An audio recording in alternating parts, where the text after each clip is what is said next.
Hi, I'm Chris Stokes from Custom Fitness Personal Training Studio here in Amarillo. So losing weight for good, what does it really take? Well, first of all, we got to decide, are you really interested in just losing weight, or are you more interested in losing fat that's going to cause your body to look differently?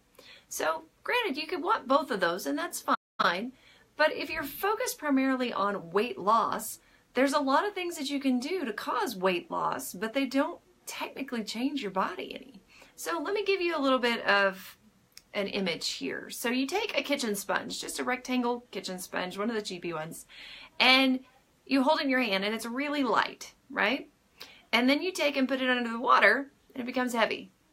Pull it back out, let it dry out, it becomes light again. That's kind of how our bodies work physiologically. So our bodies have to hold on to water, and they have a certain amount of liquid within them, but from blood and all these lovely things. But we have to hold on to so much water in order for our bodies to actually function. So we've talked before many times about how important hydration is.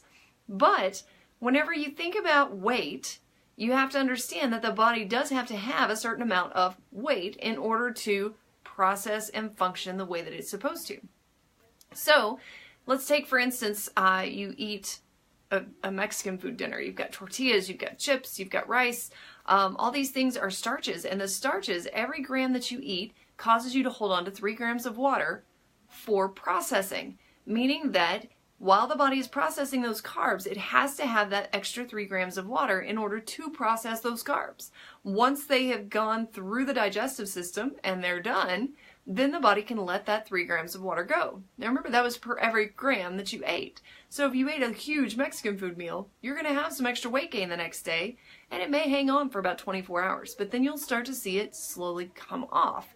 So when you're looking at just weight, again, that kitchen sponge doesn't really change too much, does it? Again, the other thing is that you could stand on 3 different scales, maybe all the same brand, immediately after each other, and you might weigh something different on each one, because weight is not actually a solid number. Each scale might be calibrated just a little bit differently. And you might get just a little different number, and that could cause a problem too, right? We only step on the scale when we really want to frustrate ourselves for the most part, because we know that it's going to fluctuate and be different than what we like typically.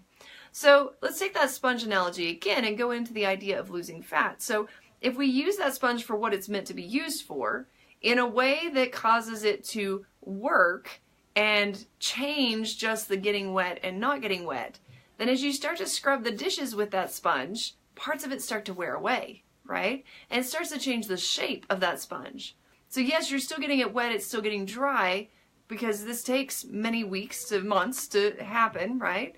But the more that you use it to scrub on those dishes, the more that shape begins to form on the sponge and change what was there before.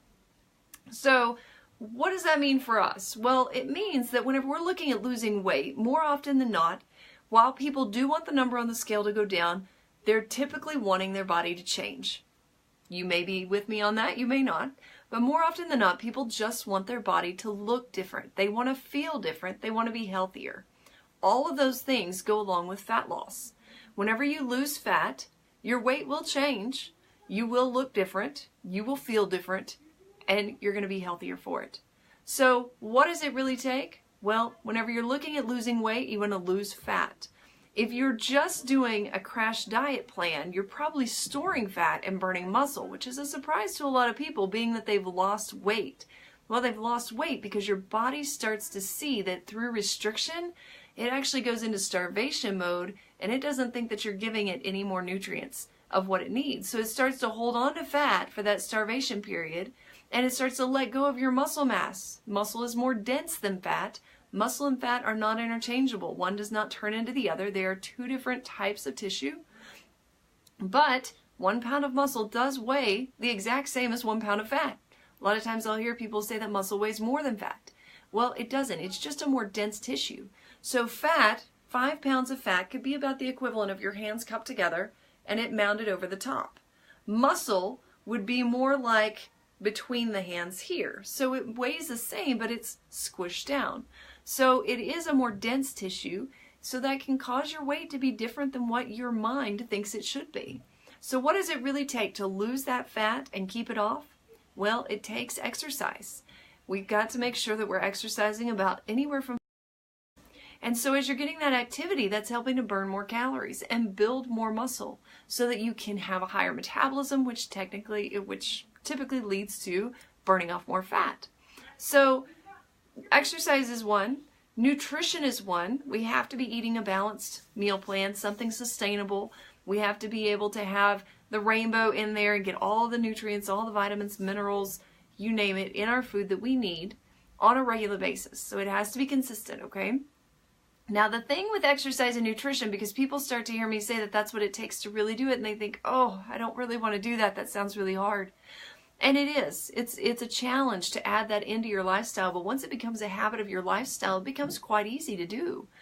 Now, the thing is, it doesn't have to be perfect. You don't have to go 100% of the time. We go by a 90-10 rule here, where you're on track 90% of the time, which leaves you 10% of the time to royally screw up, however you want to, if it's on purpose or if it's not, doesn't matter. So you get to eat whatever you want to during that time. You get to, slough off on the exercise, maybe take a vacation, and you just enjoy life and you don't think about any of it. Great, come back and get on track. It's still going to help you to move forward. General activity is a great way to make sure that that's happening whenever you do get off track. So if you've gotten in the habit of just going out for extra walks or being more active on your days off, then you're more likely to continue those things. If you're continuing being on track about 90% of the time, you're going to start to notice that your cravings start to change over time. So all those things start to come into what we consider a lifestyle change.